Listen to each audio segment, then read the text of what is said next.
coup aujourd'hui je voudrais te faire une vidéo pour t'expliquer comment je m'habille quand je suis à l'étranger. Et je suis hyper contente de commencer cette vidéo là aujourd'hui tout de suite parce que je suis en sari. Si jamais tu suis ce que je fais en voyage, tu sais comment je me suis retrouvée dans ce sari. Si tu regardes les vidéos vlogs, peut-être que la vidéo est déjà sortie.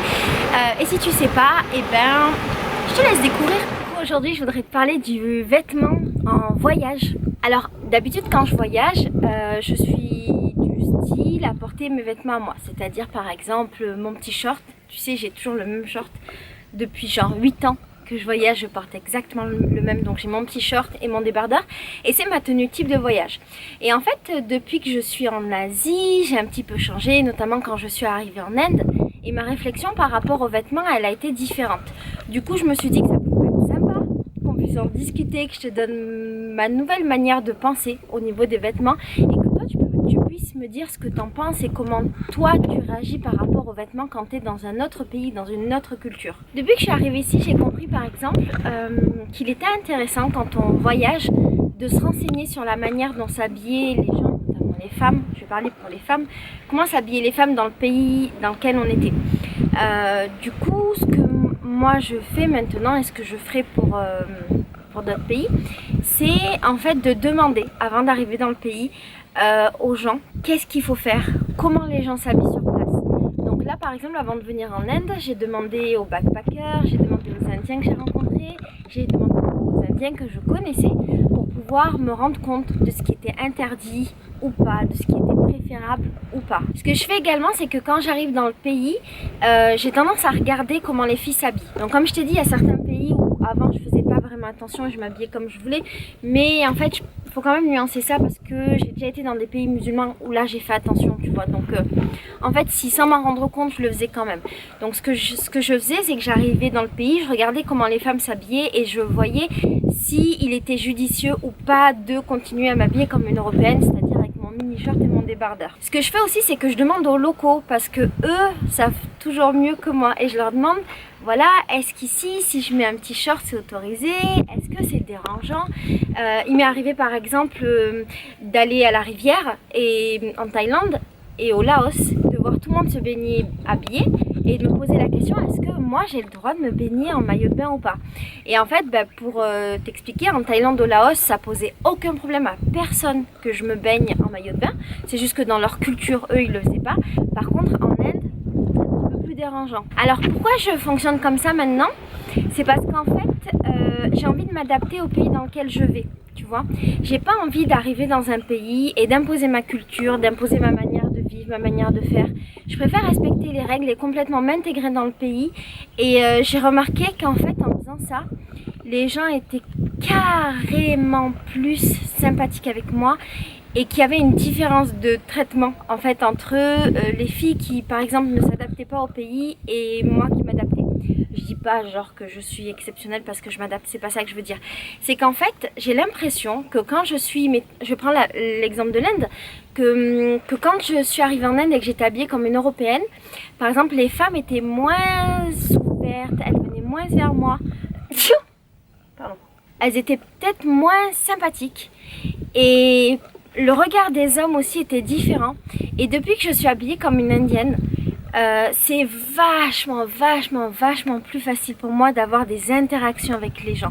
J'ai la sensation qu'en fait on me respecte beaucoup plus depuis que je suis habillée comme une indienne. Alors peut-être que c'est juste une impression, peut-être pas. Je crois pas. Je crois que oui, on me respecte plus et je le vois parce que j'ai été dans des situations où il y avait des touristes habillés en touristes, des filles habillées en débardeur hyper décolleté et en petit short et moi qui étais habillée comme une indienne et les gens allaient vachement plus vers moi et les mecs étaient carrément plus différents, il y avait un regard différent, je le vois tellement. Je me suis rendu compte aussi que les femmes étaient plus prêtes à m'aider et ça c'est quelque chose que les locaux m'ont dit, tu vois, que si j'ai un problème, eh ben, peut-être que le fait d'être habillée en indienne, les femmes elles vont plus m'aider parce qu'elles vont se dire que c'est pas de ma faute, alors que si je suis habillée comme une européenne et que je me fais peut-être emmerder par un mec, les femmes elles vont se dire ah ben c'est de sa faute, elle avait qu'à pas s'habiller comme ça. Je dis pas qu'elles ont raison, je pense qu'elles ont tort, mais visiblement c'est la manière de penser. Du coup ça me conforte dans l'idée que c'est cool d'être habillée comme une locale parce que ben, ça crée un truc d'entraide en fait entre les femmes et moi. Alors au niveau du vêtement, tu sais que moi je prends quasiment rien. Je t'ai fait une vidéo photos sur mon sac à dos qui est hyper léger. Je voyage avec 2 tenues pour pouvoir me changer et c'est tout. Et j'ai rencontré plein de monde qui achetaient des vêtements, qui s'habillaient avec des vêtements locaux. Pas locaux, mais tu vois, des vêtements un peu de touristes et compagnie. Du coup, tu m'as posé la question, comment tu fais Laetitia machin. Alors, moi, j'achète pas de vêtements sur place. Là, c'est vraiment exceptionnel. J'ai acheté ma tenue indienne pour les raisons que je t'ai évoquées un petit peu plus tôt. Mais tout ce qui est vêtements touristiques, si c'est pas nécessaire, je le fais pas. Par exemple, en Thaïlande, au Laos, c'était absolument pas nécessaire que j'achète d'autres vêtements. C'était ultra tentant parce que ça coûte vraiment rien. Rien du tout. Le vêtement là-bas, c'est quelques euros. 1 euro, 2 euros, tu peux t'habiller facile. Mais c'est pas mon délire, je vois pas trop l'intérêt. J'aime pas vraiment les habits de touristes. Je crois que je préfère largement les habits des locaux. Encore une fois pour m'intégrer. Mais le vêtement de touriste en mode hippie, même si je trouve ça magnifique sur les autres, c'est pas mon délire, je vois pas l'intérêt. Et puis en plus, tu sais que moi j'achète pas de vêtements. Ça fait plus de 6 ans que j'en ai pas acheté. Donc du coup en arrivant ici, j'ai pas changé ma manière de faire. Ce que j'ai tendance à faire par contre, c'est que je récupère les habits et j'abandonne d'autres vêtements en route. Par exemple, quand je suis arrivée, j'avais des vêtements un tout petit peu chauds. Je les ai tous abandonnés en chemin. Donc soit je les ai donnés, soit je les ai laissés dans les guest house pour que d'autres puissent le récupérer. Et en fait, par exemple, ma pote, elle m'a donné un maillot de bain, après elle m'a donné un t-shirt, après il y a une personne qui m'a donné un short, après on m'a donné ça. Et petit à petit, ma garde-robe, en fait, elle s'est renouvelée.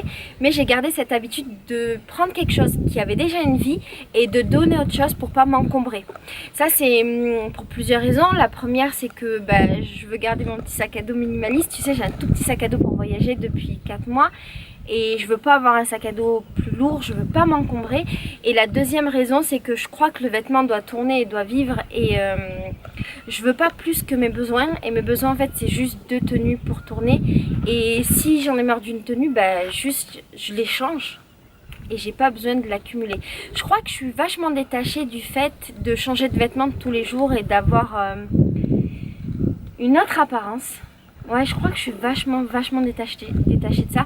J'avoue par contre, parfois quand je sors le soir, j'aimerais bien être un tout petit peu plus jolie parce que j'ai ma tenue du jour bien crasseuse. Et si je sors le soir pour boire un verre avec mes potes, j'ai encore ma tenue du jour bien crasseuse ou éventuellement mon change qui était ma tenue de la veille bien crasseuse même si elle est propre parce que je fais mes lessives tous les soirs. Donc j'avoue, j'aimerais bien, tu vois, avoir une petite robe et peut-être que pour mon prochain voyage, je ferai juste cet effort-là de prendre une petite robe noire simple pour quand je sors. Mais sinon, non, je suis assez détachée de l'apparence. J'ai plus envie de me définir par mon apparence depuis un bon moment et ça tu le sais parce que tu me connais ou tu me connais peut-être pas donc je te le dis. Mais non, je veux pas plus de vêtements, j'ai pas besoin, sincèrement. Ça m'intéresse pas en fait d'acheter du consommable. Je sais pas si tu vois le truc. D'acheter un vêtement pour le jeter, je vois pas l'intérêt, il y a trop de vêtements dans le monde. On n'a pas besoin du vêtement consommable qui a été fabriqué par un petit enfant du Bangladesh. Et ça me parle encore plus parce que je suis pas loin du Bangladesh, tu vois, je suis en Inde. Je crois que j'ai pas besoin de ça et qu'on n'a pas besoin de ça. C'est tellement ouf là où je suis. Après je vais te montrer, c'est complètement dingue. Là je suis en haut d'une montagne et je suis venue ce matin ici très tôt à 5h et quelques pour voir le lever du soleil et pour méditer. Tu te sens tellement petit. En fait, l'homme, il est tellement petit dans ce monde. C'est dingue. Bref. Il y a un ami qui m'a dit il n'y a pas longtemps qu'en fait, on devenait un vrai backpacker à partir du moment où on avait renouvelé tout son sac à dos et tous ses vêtements. Sur le coup, je ne l'ai pas compris. Enfin, je l'ai pas compris. Je l'ai compris, mais je me suis dit ouais. Et en fait, ouais, carrément. Je crois qu'on est vraiment en voyage. Toute la garde-robe a changé et qu'on a vraiment laissé de côté sa vie d'avant. Et là j'y suis presque. Je réfléchis, je crois qu'il me reste juste mes culottes et un t-shirt de ma vie d'avant. Et je trouve ça vraiment magnifique parce que chaque vêtement que je porte, il a une histoire. Et quand je l'offre, il a une histoire. Et quand je le récupère, il a une histoire. Et je trouve ça ouf. Et c'est vraiment le voyage quoi. Être en mouvement perpétuel et être perpétuellement dans l'impermanence jusqu'à sa manière de s'habiller, tu vois. Et je te dis ça sachant que je porte les mêmes vêtements. C'est de l'impermanence dans la permanence ou de la permanence dans l'impermanence. Je ne saurais pas trop te dire, faut que j'y réfléchisse. Après j'irai méditer. Alors du coup au niveau de mes vêtements, ce que j'ai décidé maintenant, c'est de m'habiller local quand je pense que c'est nécessaire. sinon de garder toujours mon petit short et mon débardeur. Mon short, il y a une histoire. D'ailleurs, je sais pas si je t'ai raconté l'histoire de mon short, je fais juste une parenthèse. Mais en gros, j'avais un premier short que ma pote m'avait donné parce que je n'étais pas censée venir en Asie, c'était pas prévu. Je suis venue sur un coup de tête et j'avais que mes habits d'hiver parce que j'étais à Paris et qu'à Paris c'était l'hiver. Et une pote elle me donne un short, j'étais trop contente. Mais j'avais envie d'un short moulant, tu vois. Je me suis dit, putain, j'ai 33 ans, je peux encore me permettre un tout petit peu le petit short bien moulant, tu vois, de jeune. Du coup, j'avais vraiment envie de ce short, mais je voulais pas en acheter. Donc j'ai demandé à la vie, s'il te plaît, la vie, je veux un gros short de jeune. Et je me souviens quand je disais ça, j'étais à Chiang Mai en Thaïlande et je marchais et je me suis pris un poteau. Je parlais avec ma pote, je me suis pris un panneau, tu sais les panneaux de signalisation là, dans la face, bam! Je me suis défoncé la tête. Et je me suis dit putain, le bon Dieu il m'a puni parce que je fais des souhaits pour des choses superficielles. J'arrête de demander à la vie un short, je demanderai que des vrais trucs, c'est fini, machin. Et là je pars vivre dans une communauté pendant plusieurs jours. Et à la fin de mon séjour, il y a une meuf qui est merveilleuse qui s'appelle Sacha, qui est un amour et que je te présente en vidéo bientôt. Et je vais vers sa maison et Sacha me dit putain Laetitia, tu voudrais pas un short, regarde, je sais pas quoi en faire machin. C'est ouf, je lui avais jamais parlé de mon short. Et là, elle me sort un short de ma taille, un micro short en jean Levi's de ma taille au millimètre près. C'est pas un truc de fou. Je l'ai demandé à la vie elle me l'a envoyé. Du coup c'est mon nouveau short de voyage et je l'aime. Donc voilà, l'histoire du short. Donc maintenant en fait en voyage, je veux des vêtements confortables, sachant qu'il fait chaud, que je suis dans des endroits où des fois je peux pas être trop dénudée, que parfois il faut pas que j'ai des vêtements qui me collent trop. Donc je veux juste mon short, mon débardeur et une deuxième tenue. Je pense que quand je pourrai, je prendrai une tenue locale pour me fondre dans la masse. Et parce que les gens, ça les fait toujours rigoler que je sois habillée comme eux. Je prendrai une tenue qui soit adaptée à mon sac à dos. C'est quelque chose auquel il faut penser. On porte un sac à dos toute la journée et qui parfois est lourd. Enfin, dans mon cas, ça va, mais parfois quand même.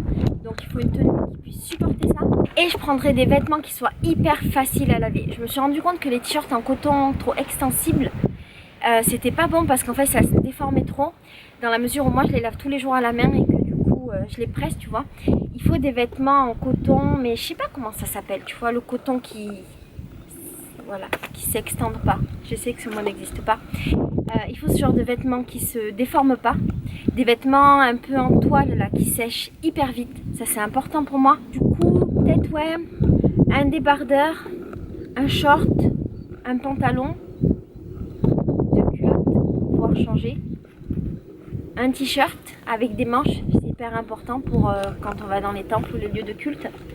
Je pense que cette écharpe, je la garderai tout le temps avec moi dorénavant.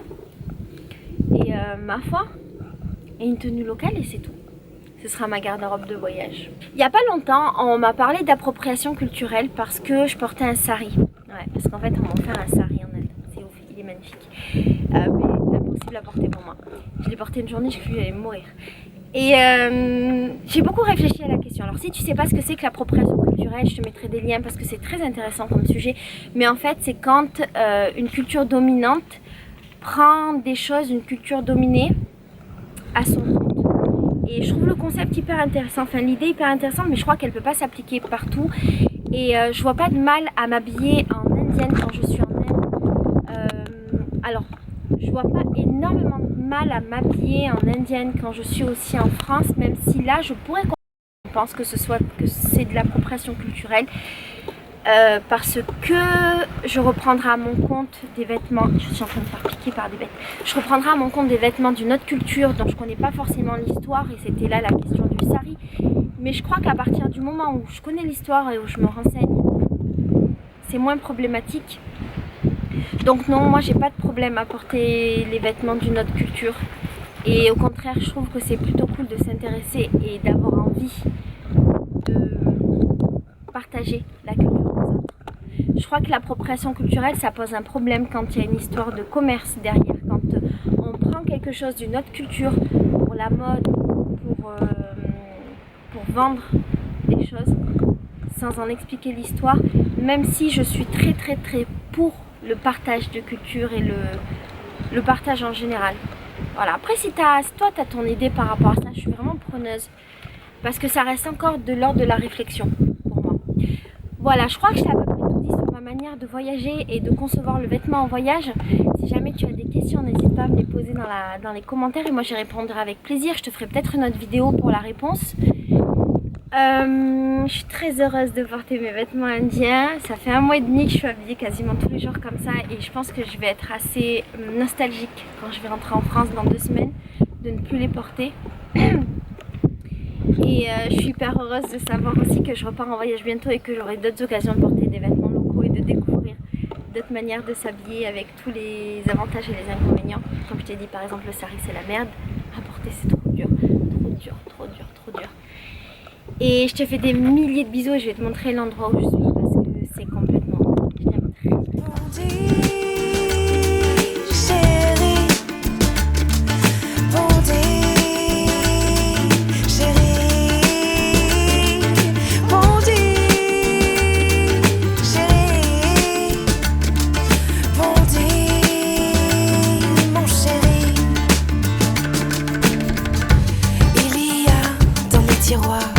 Quelques épices qui attendent loin de toi, leur goût n'a pas la même saveur sous ma langue. Il y a dans mes chansons l'émotion